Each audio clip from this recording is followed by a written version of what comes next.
आपका सर्वोच्च क्लासेस में स्वागत करता हूं। मैं श्याम कृष्ण यादव आपको रिलेटिव प्रोनाउन में पढ़ा रहा हूं। नाउन डेफिनेशन, नाउन की काइंड्स, सिंगुलर प्लूरल के कुछ नियम मैंने आपको बताए, नाउन के सिंटैक्स बताए और इसके अलावा हमने सबसे बड़ी चीज़ आपको वर्ड्स पे नाउन्स बनाने के कई नियम मैंने आपको बताए और आगे भी प्रॉमिस करता हूँ आपको बताता रहूँगा। अब प्रोनाउन में हमने आपको personal pronoun, demonstrative pronoun, distributive pronoun, reflexive pronoun, emphatic pronoun और रिलेटिव प्रोनाउंस में हु, विच, दैट का यूज़ बताया हमने। अब हम आपको आज व्हाट का यूज़ बता रहे हैं। जनरली व्हाट माने क्या जानते हैं, दैट इज़ इंटरोगेटिव प्रोनाउन। आपका क्या नाम है, आप क्या कर रहे हैं, तो that is a interrogative pronoun. But as a relative pronoun it means जो कुछ व्हाट जब वाक्य में आता है, और सबसे बड़ी बात यह है इंटरोगेटिव प्रोनाउन की हैसियत से यह वाक्य के अंत में क्वेश्चन मार्क लेता है, लेकिन जब रिलेटिव प्रोनाउन होता है तो वाक्य के लास्ट में फुल स्टॉप रहता है। और जब फुल स्टॉप रहता है तो वाक्य का प्रारंभ ही व्हाट से होता है, इसके पहले कोई संज्ञा सर्वनाम नहीं लेते। जबकि जितने भी आपने रिलेटिव प्रोनाउन पढ़े हैं वे सारे रिलेटिव प्रोनाउन कोई न कोई संज्ञा सर्वनाम पूर्ववर्ती एंटीसीडेंट लेते हैं, लेकिन यह ऐसा रिलेटिव प्रोनाउन है जो कोई पूर्ववर्ती नहीं लेता। वाक्य का प्रारंभ ही व्हाट से होता है और इसीलिए it comes at the starting of the sentence. दूसरी बात, it does not have any antecedent unlike other relative pronouns. अन्य रिलेटिव प्रोनाउन की तरह व्हाट अपना पूर्ववर्ती नहीं लेता। अर्थात ये अन्यथा लिख दिया।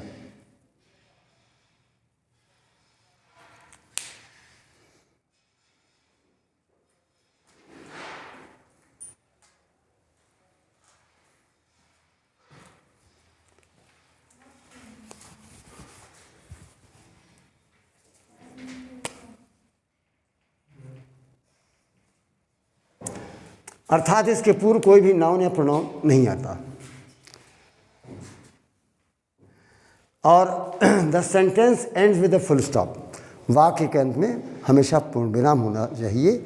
ये सबसे बड़ी विशेषता है क्योंकि जब व्हाट इंटरोगेटिव प्रोनाउन होता है तो वाक्य के लास्ट में प्रश्नवाचक चिन्ह रहता है, लेकिन यहाँ पर the sentence has to come to an end with a full stop. तो वाक्य के अंत में पूर्ण विराम रहता है, ना कि प्रश्नवाचक चिन्ह। What you say is wrong. जो तुम कह रहे हो वो गलत है। अब देखो बेटे, व्हाट यू आर सेइंग नहीं कहा जाता। अक्सर लोग बोलते हैं, अच्छे हम देखते हैं लोग पढ़े लिखे लोग उसको, अरे भाई जो इंद्रियजन्य क्रिया है, एन एक्शन और the verb that is based on sensory organs that is always expressed in present definite tense. जो इंद्रियजन्य क्रिया होती है, जो इंद्रियों के आधार पर संपन्न होती है, उसको कभी भी कंटिन्यूअस में नहीं व्यक्त करते। मैं कौवा देख रहा हूँ तो I see a crow, I am seeing crow नहीं कहा जाता। तो उसी प्रकार से यहाँ व्हाट यू आर सेइंग नहीं, what you say is wrong. जो कुछ तुम कहते हो ऐसा नहीं है, जो कुछ तुम कह रहे हो। हिंदी में रहा रहे रही आता है। हम आपको जब टेंस पढ़ाएंगे तो इसके फंक्शंस प्रेजेंट डेफिनिट टेंस के बताएंगे तो आपको समझ में आएगा। लेकिन what you say is wrong अर्थात जो कुछ भी तुम कह रहे हो वो गलत है। इसी प्रकार से what I saw was a dream. मैंने जो कुछ देखा वो सपना था। तो यहाँ जो कुछ मैंने देखा स्वप्न था। तो जो कुछ क्या है, ये व्हाट है। और व्हाट यहाँ पर रिलेटिव प्रोनाउन है और वाक्य के अंत में पूर्ण विराम आया हुआ है, फुल स्टॉप आया हुआ है, ना कि प्रश्नवाचक। लेकिन जब वाक्य के अंत में प्रश्नवाचक चिन्ह हो तो वह इंटरोगेटिव प्रोनाउन बन जाता है व्हाट। जैसे what is your name, what are you doing, तो व्हाट के बाद यहाँ पर प्रश्नवाचक चिन्ह है लास्ट में, यहाँ पर what, it is not a relative pronoun, that is interrogative pronoun. इसलिए दोनों में अंतर आप जाने बेटे। व्हाट जब वाक्य शुरू हो और जब वाक्य के लास्ट में प्रश्नवाचक चिन्ह आए तो इंटरोगेटिव प्रोनाउन है, उसका अर्थ होता है क्या। लेकिन जब व्हाट से वाक्य शुरू हो और वाक्य के लास्ट में फुल स्टॉप आ जाए तो वहाँ पर व्हाट माने होता है जो कुछ या जो कुछ भी।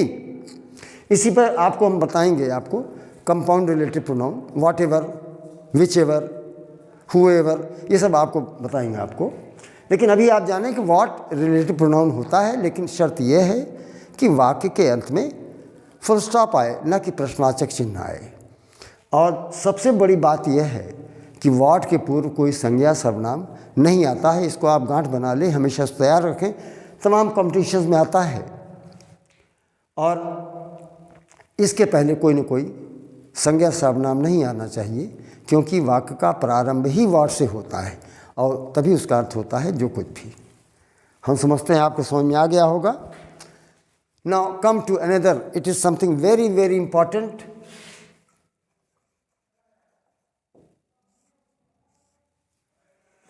देखिए, बट अक्सर लोग कहते हैं कि he came but became angry, he worked hard but failed.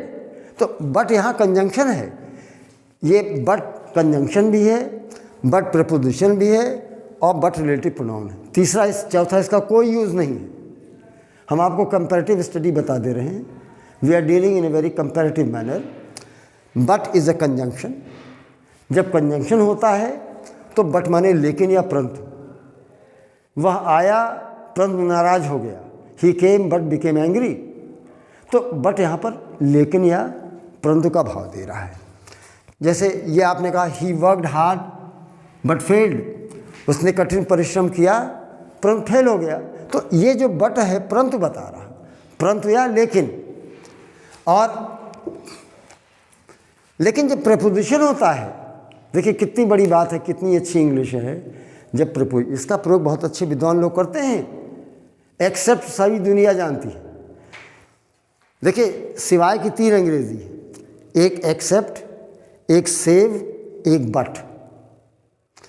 तो जैसे राम के अलावा, रतन के अलावा सब फेल हो गए, ऑल बट रतन फेल्ड, इसके मतलब ऑल फेल्ड बट रतन। ये जो अर्थ है बेटे, ऑल फेल्ड बट रतन, सभी फेल हो गए सिवाय Ratan. You will be but a PCS, you will be but a PCS, you will be except PCS. सिवाय पीसीएस के तुम सब कुछ हो सकते हो, लेकिन पीसीएस नहीं होगी। तो ये बट माने यहाँ सिवाय। और अच्छी इंग्लिश में आजकल लोग सब सेव का भी प्रयोग कर रहे हैं। सेव जब वर्ब है उसके माने बचाना, आई सेव्ड हिज लाइफ। लेकिन जब यहाँ सेव आ जाए तो वो एक्सेप्ट का काम करता है, तो प्रीपोजिशन है। बहुत अच्छी अंग्रेजी, इसको तो आपको जानना चाहिए कि all save Ratan failed, all but Ratan failed, all except Ratan failed.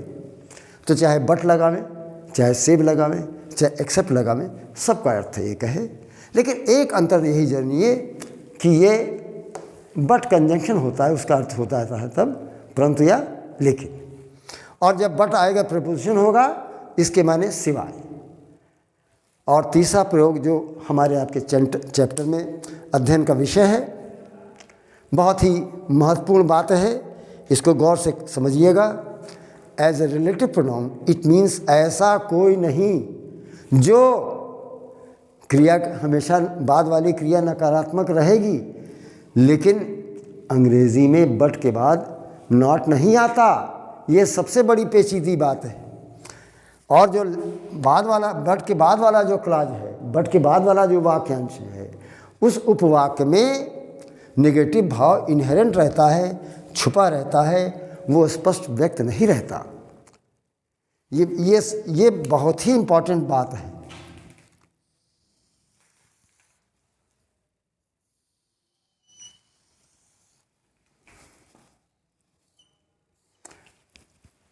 मतलब बट के बाद वाला हिस्सा, बट के बाद वाला उपवाक्य जो है उसमें नकारात्मक भाव रहता है, लेकिन वो लिखा नहीं जाता अंग्रेजी में। अब जैसे आपने कहा कि there is none but pass in the examination, but did not pass नहीं, नॉट का भाव बट में ही छुपा है। दो नेगेटिव मिलकर के पॉजिटिव, एक तो नन यहाँ दिया हुआ है, एक बट में ही छुपा है। अगर वॉज है तो डिड नॉट, अगर इज है तो डू नॉट, डज नॉट। अच्छा, दूसरा इसका एक स्वरूप और है, देयर इज नो के बाद यहाँ नाउन आ सकता है। ऐसा कोई लड़का नहीं है जो पास ना हुआ हो, अर्थात सभी पास हो गए। तो there is no boy but passed, but did not pass. There is no boy but did not pass, ऐसा कोई लड़का था ही नहीं जो पास ना हुआ हो। हिंदी में दो बार नहीं आता है, हिंदी में नहीं का प्रयोग दो बार, लेकिन अंग्रेजी में बट में ही नॉट छुपा है। इसलिए हमने देखिए इसको आपको पहचान, अब देखिए मैं आपको सूत्र और पहचान पे ले जा रहे हैं। ये पहचान है, ये सूत्र है। एक सूत्र ये वाला है और एक सूत्र ये वाला। ऐसा कोई नहीं है, था, थे, थी, जो। अब यहाँ पर ऐसा कोई छात्र नहीं था, कोई के बाद जब कोई संज्ञा आएगी तो ये वाला सूत्र लगेगा। देयर इज नो बॉय, ऐसा कोई छात्र नहीं था, देयर वॉज नो स्टूडेंट। अगर इज है तो ये है लगेगा, और था है तो वाज। लेकिन नन बट, नन के बाद कोई नाउन नहीं आता है, नन में ही छुपा है, इसलिए यहाँ पर नाउन लिखने की आवश्यकता नहीं है। अर्थात हम नन और नो का प्रयोग दो प्रकार से कर सकते हैं। जब नो रहेगा तो वहाँ पर नाउन ज़रूर आएगा, जब नन का प्रयोग वाक्य में आएगा तो वहाँ कोई नाउन नहीं रहता, क्योंकि नन में ही नाउन छुपा है। अब एक उदाहरण है, there is no problem but has a solution. ऐसी कोई समस्या नहीं है जिसका हल ना हो, हल ना हो, जिसका हल ना होता हो। तो बट के बाद, बट का अर्थ ही है, हमने समझा दिया बेटे, but does not have a solution. But के बाद डज नॉट, अब चूंकि ये इज है तो डज नॉट होगा। अब जैसे there was no problem but had no solution, but had a solution, अगर ये पास्ट में होगा तो यहाँ हैड हो जाएगा। There was no problem but had a solution, अर्थात ऐसी कोई समस्या नहीं थी that did not have a solution, जिसका सोल्यूशन ना रहा हो। कहने का मतलब यह है कि बट में ही नकारात्मक भाव छुपा है, और एक नकारात्मक भाव यहाँ पहले रहता है नो और नन में, और दूसरा नकारात्मक बट में ही छुपा रहता है। ये बहुत ही महत्वपूर्ण चीज़ है, इसको आप ध्यान से पढ़िएगा और इसको हमेशा तैयार रखिए। हम अनुवाद सिखाएंगे तो आपको ये सब बताएंगे आपको।